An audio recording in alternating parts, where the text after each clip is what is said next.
అనుక్షణం రైతు సంక్షేమానికి దేశ సౌభాగ్యానికి పాటుపడిన ఆచార్య ఎన్జి రంగా స్ఫూర్తి ప్రదాత.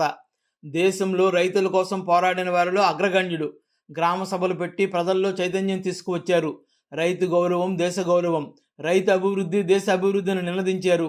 ఆయన ఆశయ సాధనకు ప్రతి ఒక్కరూ కృషి చేయాలని ముఖ్యమంత్రి చంద్రబాబు పేర్కొన్నారు. ఆచార్య ఎన్జి రంగా స్ఫూర్తితో కూటమి ప్రభుత్వం రైతులకు సేవలు అందిస్తోందన్నారు. గుంటూరు సమీపంలోని ఆచార్య ఎన్జి రంగా వ్యవసాయ విద్యాలయంలో జరిగిన 125వ జయంతి ఉత్సవాలకు సీఎం ముఖ్య అతిథిగా హాజరై మాట్లాడారు. 1875 నవంబర్ 7వ తారీఖున వందే మాతరం రాయడం, అక్కడి నుంచి జాతి ఉద్యమం కోసం, స్వాతంత్ర పోరాటం కోసం ముందుకు పోయే పరిస్థితి వచ్చింది. అదే సమయంలో 1900లో ఇదే రోజు నవంబర్ 7వ తారీఖున రంగా గారు పుట్టారు. ఈయన కూడా స్వాతంత్ర పోరాటంలో పోరాడి, ఈరోజు ఏదైనా స్వాతంత్ర పోరాట యోధుల గురించి మాట్లాడుకుంటే అందులో అగ్రస్థానంలో ఎన్జి రంగా గారు ఉంటారని చెప్పి మరొకసారి మీ అందరికీ విజ్ఞప్తి చేసుకుంటున్నాను. ఆయన బాగా చదువుకున్నాడు. ఆంధ్ర క్రిస్టియన్ కాలేజ్ దగ్గర నుంచి ఆక్స్ఫోర్డ్ వరకు చదువుకున్నారు.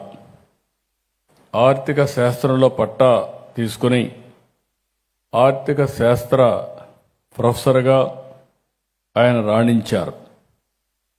కానీ ఆ రోజు ఉద్యోగం చేయాలంటే బ్రహ్మాండంగా చేసుకుండొచ్చు, కానీ గాంధీజీ పిలుపు అందుకుని ఆయన స్ఫూర్తిగా తీసుకుని 1929 సంవత్సరాల్లో సహాయ నిరాకరణ ఉద్యమంలో అడుగుపెట్టాడు.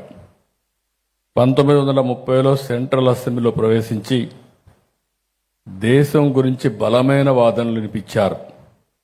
సైమన్ కమిషన్కి వ్యతిరేకంగా పోరాడారు. రౌండ్ టేబుల్ సమావేశంలో పాల్గొని రైతు సమస్యల గురించి బ్రిటిష్ పాలకులకు వినిపించే విధంగా, తెలిసే విధంగా అనేక సందర్భాల్లో పోరాటాలు చేశారు. క్విట్ ఇండియా ఉద్యమం, ఆ సమయంలో జైలు జీవితాన్ని గడిపిన త్యాగమూర్తి ఎన్జి రంగా గారు. చిన్నప్పటి నుంచి వ్యవసాయ కుటుంబంలో పుట్టారు. రైతులంటే ఎంతో ఇష్టం. 1933 అంటే 33 ఏళ్లలోనే ఎన్జి రంగా గారు ఆంధ్ర రైతాంగ ఉద్యమాన్ని ముందు నడిపించారు.